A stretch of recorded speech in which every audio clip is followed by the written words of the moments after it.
ये घर एक कर्स था एंड इस फैमिली के साथ उस घर में इतने भयानक पैरानॉर्मल इंसिडेंट्स हुए जो कभी भुलाया नहीं जा सकता। गहरी रात में जब वो गहरी नींद में थे तब अचानक उन लोगों को ऐसा फील हुआ कि उनके कान में कोई फुसफुसा के बातें कर रहा है। जेनेट के पैर के एग्जैक्टली पास में काला साया था जो देखने में बिल्कुल शैतान का साया जैसा लग रहा था। उन लोगों के सीलिंग से एक बड़ा सा लाइट अचानक अपने आप नीचे गिर गया। उस डॉग को बहुत बुरी तरह से दीवार में स्लैम कर दिया एंड वो स्लैम इतना जोर से करा गया था कि उस स्लैम से उस डॉग की हड्डियां तक टूट गई थी। जेनेट को ऐसा फील हुआ कि किसी अजीब सी ताकत ने उसे बिस्तर से ऊपर खींच लिया है। जेनेट अपने बेड पे आराम से लेटी हुई थी, आराम से सो रही थी, पर उसे एकदम से महसूस हुआ कि वो हवा में है। उसे अपनी बॉडी का वेट बिल्कुल भी फील नहीं हो रहा था।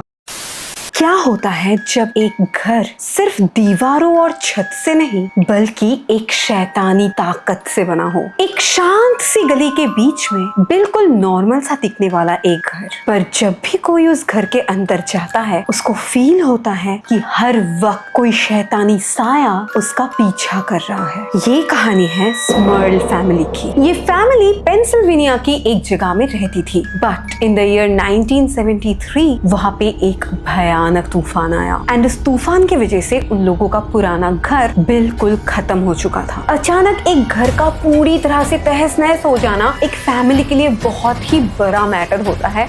फिनेंशियली उन लोगों का काफी बड़ा लॉस हो चुका था एंड उन लोगों को चाहिए था एक घर बहुत ही ज्यादा अर्जेंटली, बट वो भी सस्ते में, क्योंकि उस वक्त वो ज्यादा एक्सपेंसिव घर अफोर्ड नहीं कर सकते थे। एंड अचानक उसी टाइम पे उन लोगों को चेस स्ट्रीट में एक शांत सा घर दिखा और वो घर काफी ज्यादा सस्ते में मिल रहा था। पर ऐसा होना बिल्कुल भी जरूरी नहीं है कि हर एक चीज जो सस्ते में मिल रही है वो अच्छा भी हो। उस घर का दो हिस्सा था। एक हिस्से में जेक, जेनेट एंड उनके 4 बच्चे रहते थे एंड दूसरी तरफ रहते थे उन लोगों के elderly parents Mary and John. नए घर में शिफ्ट होते ही उन लोगों को बहुत अच्छा लगा। उन्होंने सोचा कि वो नया घर उन लोगों के लिए एक ब्लेसिंग है, क्योंकि जिस बजट में उन लोगों को घर चाहिए था उसी बजट में उन लोगों को इतना बड़ा घर मिल चुका था जो कि उनके पहले घर से भी काफी अच्छा था। वो लोग बहुत ज्यादा खुश हो गए थे, पर उन लोगों को पता नहीं था कि ये घर उन लोगों के लिए कोई ब्लेसिंग्स नहीं थी, ये घर एक कर्स था। एंड इस फैमिली के साथ उस घर में इतने भयानक पैरानॉर्मल इंसिडेंट्स हुए जो कभी भुलाया नहीं जा सकता। एंड उसी रियल इंसिडेंट्स के ऊपर बना है कंज्यूरिंग द लास्ट राइट्स।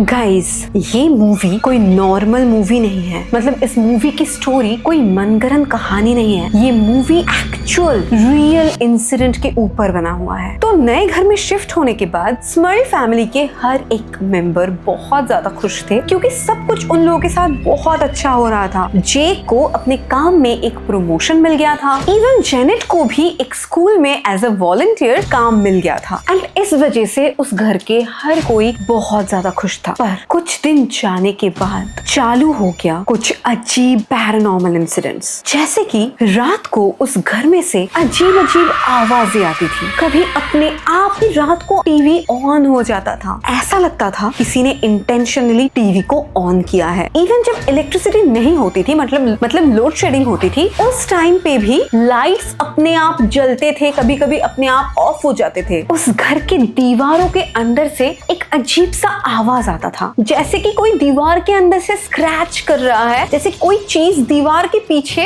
अटका हुआ है एंड वो बाहर आने की कोशिश कर रहा है। इवन कभी कभी रात के 3 बजे फुटस्टेप्स सुनाई देते थे, बट जब जेनेट टॉर्च लेके चेक करती थी तब वहां पे कुछ भी नहीं होता था, बस हवा एकदम ठंडी हो जाती थी। इसके कुछ ही दिन बाद हालात और भी ज्यादा बिगड़ गया और इसके बाद शुरू हुआ the smell of death.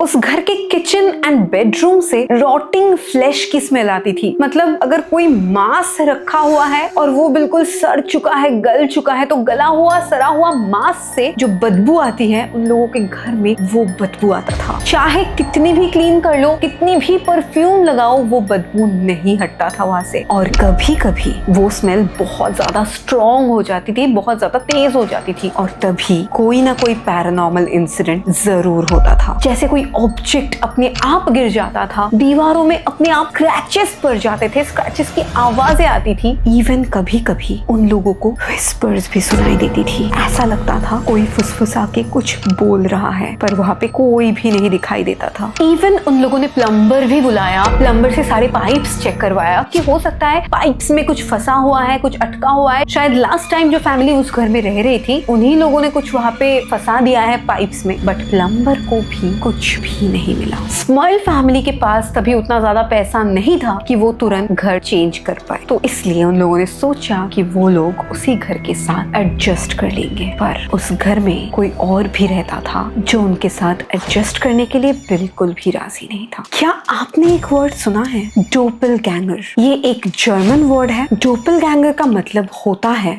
Double personality, मतलब कोई दूसरा एंटिटी जो बिल्कुल आप ही की तरह दिखता हो, एग्जैक्टली सेम, मतलब हम शक्ल। बहुत जगहों पे हमें ऐसा देखने को मिलता है कि एक इंसान का शक्ल दूसरे इंसान से थोड़ा बहुत मिलता है या फिर काफी हद तक मिलता है। इवन बहुत जगहों पे डोपलगैंगर्स का दिखने का मतलब ही होता है कि वो कोई इविल एंटिटी है एंड वो आपके लाइफ में बहुत बड़ा मिसफॉर्चून या बैड लक ला सकता है। एंड उस घर में मैरी एंड जेनेट, इन दोनों को ही डोपलगैंगर्स दिखने शुरू हो गए थे। इवन मैरी ने जेनेट को बोला कि जिस वक्त जेनेट घर में नहीं थी उस वक्त घर में उसने जेनेट के हमशक्ल को देखा है एंड जेनेट का वो हमशक्ल बहुत बुरी तरह से मैरी को गालियां दे रहा था, बहुत बुरी तरह से कर्स वर्ड्स का यूज कर रहा था। इवन जेनेट ने भी उस घर के अंदर अपने खुद का हमशक्ल को देखा है एंड उसने देखा है कि सच में उसका जो हमशक्ल है, जो एग्जैक्टली जेनेट का डोपलगैंगर है, वो बहुत अजीब तरीके से कर्स कर रहा था, गाली दे रहा था। आप सोच ही सकते हो कि अगर आप एकदम आपके जैसे दिखने वाले हमशक्ल को अपने सामने देखो जो नॉर्मल नहीं है, जो बहुत ही अजीब तरीके से गाली दे रहा है, अजीब तरीके से हंस रहा है, अजीब आवाजें निकाल रहा है, तो आप कितना ज्यादा डर जाओगे। पर ये इंसिडेंट्स इसी जगह पे नहीं रुका। मैरी मतलब जे की माँ इन सारी पैरानॉर्मल इंसिडेंट्स के वजह से बहुत ज्यादा घबरा चुकी थी एंड उनका काफी एज भी हो गया था। इस वजह से वो ज्यादा नहीं सह पाई, उनको हार्ट अटैक भी आ चुका था एंड इस हार्ट अटैक से उन लोगों को समझ में आ चुका था कि ये घर बिल्कुल भी नॉर्मल नहीं है। इस घर में उन लोगों के साथ कुछ तो और रहता है जो उन लोगों की जान भी ले सकती है। बट सब कुछ समझने के बाद भी वो कुछ नहीं कर पा रहे थे क्योंकि उनके पास उस घर को छोड़ने के लिए, दूसरा घर लेने के लिए बिल्कुल भी पैसे नहीं थे। एक रात कुछ ऐसा हुआ जिस इंसिडेंट ने पूरी स्मर्ल फैमिली को हिला के रख दिया। उस रात को जेक और जेनेट ऑलरेडी सो चुके थे। गहरी रात में जब वो गहरी नींद में थे तब अचानक उन लोगों को ऐसा फील हुआ कि उनके कान में कोई फुसफुसा के बातें कर रहा है। एंड जब वो दोनों नींद से उठ गए ये सोच के कि कौन बातें कर रहा है, उन्होंने नोटिस किया कि वहाँ पे कोई भी नहीं था। बट जब उन लोगों ने पैर के तरफ देखा तब उन्होंने नोटिस किया उस रूम में उन दोनों के अलावा भी कोई और था। जेनेट के पैर के एग्जैक्टली पास में एक बहुत क्रीपी सा, बहुत लंबा काला साया था जो देखने में बिल्कुल शैतान का साया जैसा लग रहा था एंड वो एकदम जेनेट के पैर के पास में ही था। एंड ये इंसिडेंट देखने के बाद जेक भी काफी ज्यादा डर चुका था। उस शैतानी साया ने सिर्फ जेक और जेनेट को ही नहीं सताया, जेक के दोनों बेटियों को भी उसने काफी ज्यादा सताया। एक दिन रात को जब जेक की बेटी सीढ़ियों से नीचे उतर रही थी तब किसी शैतानी साये ने उसको सीढ़ी से नीचे धकेल दिया और उसे बुरी तरह से चोट लग गई। इवन एक दिन उन लोगों के सीलिंग से एक बड़ा सा लाइट अचानक अपने आप नीचे गिर गया और इस इंसिडेंट में जेक की दूसरी बेटी भी बहुत बुरी तरह से घायल हो गई। उन लोगों के पास एक जर्मन शेफर्ड डॉग भी था एंड वो डॉग ना कई बार अजीब तरह से किसी जगह को देख के ग्रॉल करते रहता था, बहुत भयानक बार्किंग करते रहता था। ऐसा लगता था कि उसे किसी चीज को देख लिया है जिसको उस जगह पे होना नहीं चाहिए। बट एक दिन रात को पता नहीं किसने उस डॉग को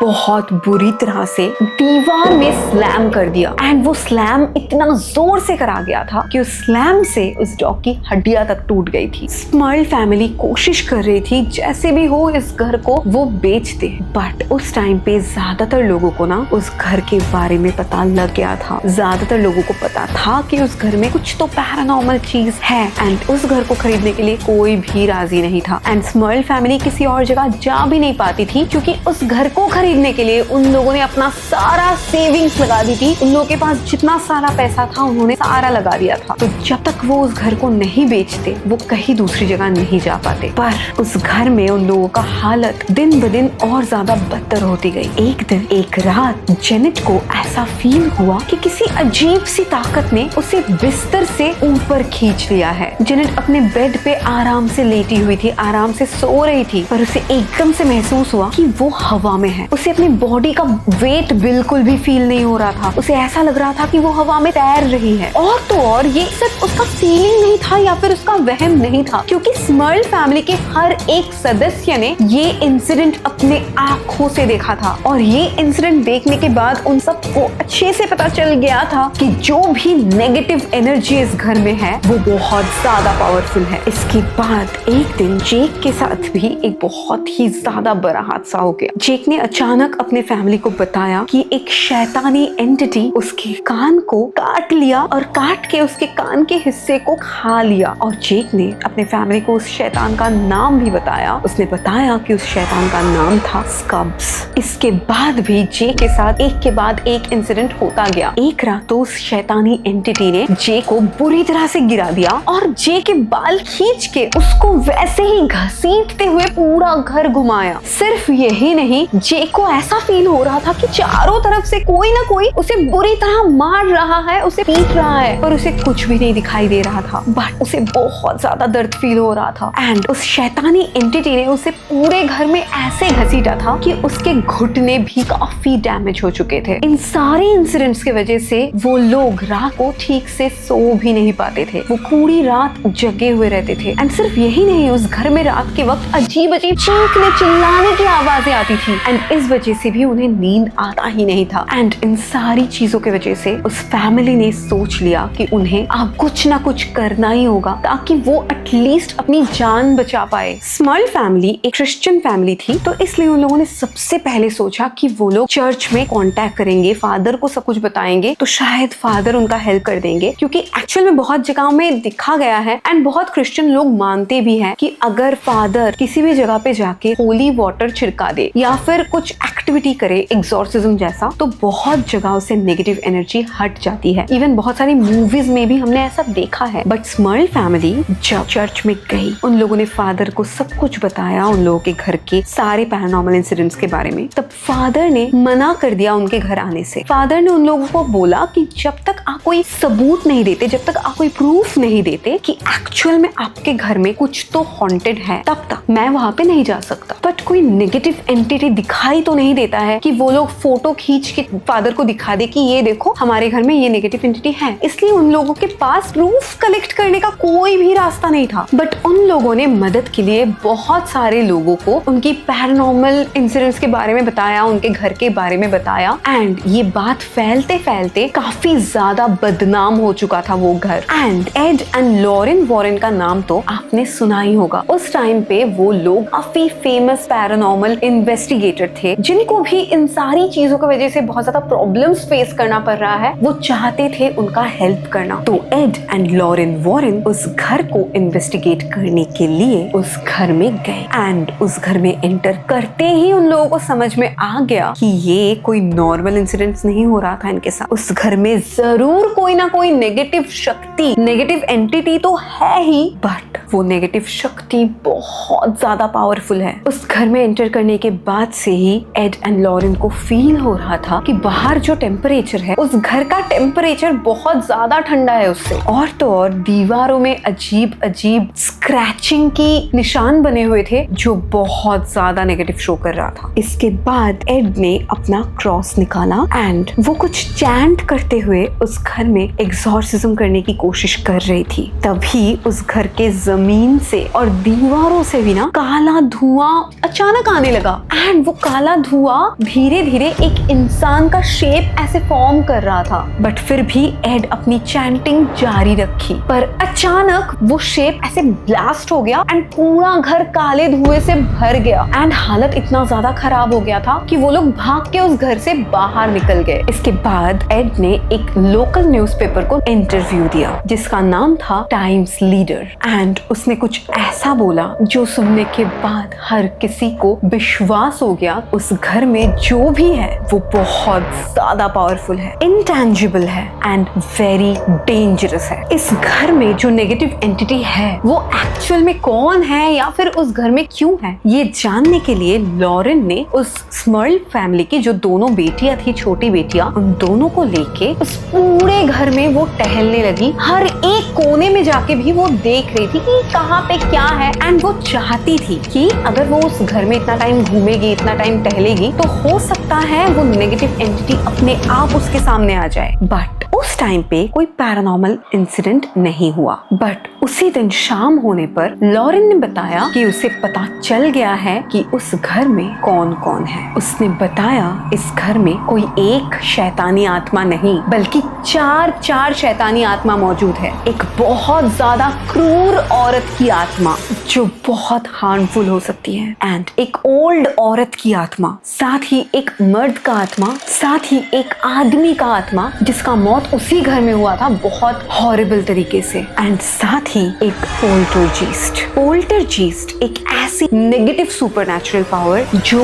इन सारी आत्माओं को एक साथ कंट्रोल कर सकती है। और ये जो अजीब आवाजें आती थी वो ये पोल्टरजीस्ट की वजह से ही आता था। यही सारी पैरानॉर्मल इंसिडेंट्स को भी कराता था। और यही इस घर में रहने वाला सबसे पुराना स्पिरिट था, सबसे पुराना आत्मा था। और उसे बिल्कुल भी पसंद नहीं था कि उस घर में कोई भी इंसान रहे, तो इसलिए वो हर एक इंसान को मार देना चाहता था जो भी इस घर में आता था। एड ने बताया कि जब से ये फैमिली यहाँ पे उस जगह पे शिफ्ट करी है, उस टाइम से ये सारे नेगेटिव एंटिटीज को और ज्यादा पावर मिल गया है, ये और ज्यादा शक्तिशाली बन गया है। इवन एड और लॉरेन को भी उस घर के बेडरूम में चीजें अपने आप हिलते हुए दिखा। एड एंड लॉरेन ने अपना क्रॉस निकाल के उस घर में एक्सॉर्सिज्म करने की कोशिश करी। एड ने क्रॉस को हाथ में पकड़ते हुए उस घर के सारे नेगेटिव एंटिटीज को ऑर्डर दिया, आदेश किया कि अभी के अभी इस घर को छोड़ के निकल जाओ। बट फिर भी कुछ फायदा नहीं हुआ। ऐसा लग रहा था कि उस घर में भूकंप आ चुके हैं। वो घर अजीब तरीके से हिल रहा था जब एड ये सब कर रहा था। बट फिर भी उस घर की नेगेटिव एंटिटीज कहीं नहीं गई। इवन जिस चर्च को पहले कांटेक्ट किया गया था, बताया गया था कि इस घर में पैरानॉर्मल इंसिडेंट्स हो रही है, बट चर्च के फादर ने बिलीव नहीं किया था। उन्होंने भी जब न्यूज़पेपर में इस घर के बारे में पढ़ा, इवन उन्होंने देखा कि बहुत सारे लोग इस घर को लेके बात कर रहे हैं, हर किसी को लगता है कि वो घर हॉन्टेड है, तब कई फादर्स उस घर में गए। उन्होंने काफी चैंटिंग्स की, उन्होंने बाइबल पढ़ा, उन्होंने होली वाटर छिड़काया भी, बट फिर भी कुछ भी नहीं हुआ। और तो और जब भी उस घर में एक्सॉर्सिज्म जैसा कुछ भी परफॉर्म कराया जाता था, उस घर की आत्माएं कुछ भी नहीं करती थी। उस टाइम पे कुछ पैरानॉर्मल इंसिडेंट्स नहीं होता था। ऐसा लगता था कि वो घर बिल्कुल नॉर्मल है, वहाँ कुछ भी हॉन्टेड नहीं है। एंड इन सारी चीजों के चलते वो घर बहुत ज्यादा फेमस हो गया, एंड साथ ही स्मर्ल फैमिली भी बहुत फेमस हो गई। उस घर के सामने बहुत सारे टीवी चैनल्स, मीडिया, न्यूज़पेपर वाले बिल्कुल भीड़ जमा के रखते थे। एंड सारे मीडिया कंपनीज, सारे टीवी चैनल्स, न्यूज चैनल्स यही प्रूव करना चाहते थे कि वो घर बिल्कुल नॉर्मल है, वो बिल्कुल भी हॉन्टेड नहीं है। एंड स्मर्ल फैमिली सारी चीजें बना के बोल रहा है। स्मर्ल फैमिली किसी को भी प्रूफ नहीं कर पा रही थी कि जो वो लोग बोल रहे हैं वो एक्चुअल में उनके साथ हो रहा है। इवन एड एंड लॉरेन ने भी कई बार उस घर में एक्सॉर्सिज्म करने की कोशिश करी, बट हर बार वो फेल हो गया। उस घर से उन नेगेटिव एंटिटीज को निकालना, उन शैतानी आत्माओं को निकालना बिल्कुल नामुमकिन हो चुका था। एंड मीडिया कंपनीज उन लोगों के घर के सामने पूरा टाइम भीड़ लगा के रखते थे। कुछ लोग उन लोगों के घर की तरफ पत्थर फेंकते थे। एंड इन सारी चीजों की वजह से उन लोगों का उस घर में रहना और ज्यादा मुश्किल होता गया। एंड 1980 1987 में स्मर्ल फैमिली ने डिसाइड किया कि वो लोग फाइनली उस घर को छोड़ के चले जाएंगे, चाहे कुछ भी हो जाए। एंड जैसा उन्होंने सोचा उन्होंने वही किया। 1988 में रॉबर्ट क्योरेन ने लॉरेन के साथ मिलके एक बुक पब्लिश किया जिसका नाम था द हॉन्टेड। एंड इस किताब में वो सारी चीजें लिखी गई जो एक्चुअल में स्मर्ल फैमिली के साथ हुआ था। एंड इस फैमिली के इंसिडेंट्स के ऊपर एक मूवी भी बनी थी जिसका नाम था वन फैमिलीज नाइटमेयर। इवन उस घर को छोड़ने के बाद भी स्मर्ल फैमिली का यही कहना था कि वो नेगेटिव स्पिरिट, वो शैतानी आत्मा उसका पीछा नहीं छोड़ा है। उनके साथ उसके बाद भी बहुत सारे पैरानॉर्मल इंसिडेंट्स होते थे। एंड इसके काफी दिन बाद 1989 में काफी सारे चर्चेस के फादर ने मिलके उन लोगों के ऊपर एक एग्जॉर्सिज्म करवाया एंड फाइनली उन लोगों को उस शैतानी आत्मा से छुटकारा मिला। गाइस, मतलब क्या आप सोच सकते हो कि उस हॉन्टेड हाउस को, वो भूतिया घर को छोड़ने के बाद भी उन लोगों के साथ ऐसे पैरानॉर्मल इंसिडेंट्स हो रहे थे जो कि मानना तक मुश्किल है। अगर आप अपने आंखों से वो नहीं देखोगे तो शायद आप विश्वास भी नहीं कर पाओगे, एग्जैक्टली उन मीडिया रिपोर्टर्स की तरह। तो आपको क्या लगता है, क्या वो लोग सच बोल रहे थे कि उन लोगों के साथ सच में ये सब कुछ होता था एक्चुअल में, या फिर मीडिया कंपनीज ही सही थी? वो लोग लाइमलाइट में आने के लिए, फेम बढ़ाने के लिए ये सब झूठ मूठ का ही ड्रामा करते थे। आपको क्या लगता है? आप मुझे जरूर कमेंट में बताना। बट यार, मुझे तो लगता है उन लोगों के साथ जरूर कुछ ना कुछ तो होता ही होगा, नहीं तो उन लोगों ने वो घर छोड़ क्यों दिया जो घर उन्हें इतने सस्ते में मिला था। एंड वो घर इतने सस्ते में मिला ही क्यों था अगर उस घर में सब कुछ बिल्कुल सही था? पता नहीं, आपको क्या लगता है मुझे कमेंट में जरूर बोलना। एंड या मिलते हैं नेक्स्ट वीडियो में, तब तक के लिए बाय। ऐसे ही हॉरर स्टोरीज के लिए मेरे चैनल को जरूर सब्सक्राइब कर दो। Love you.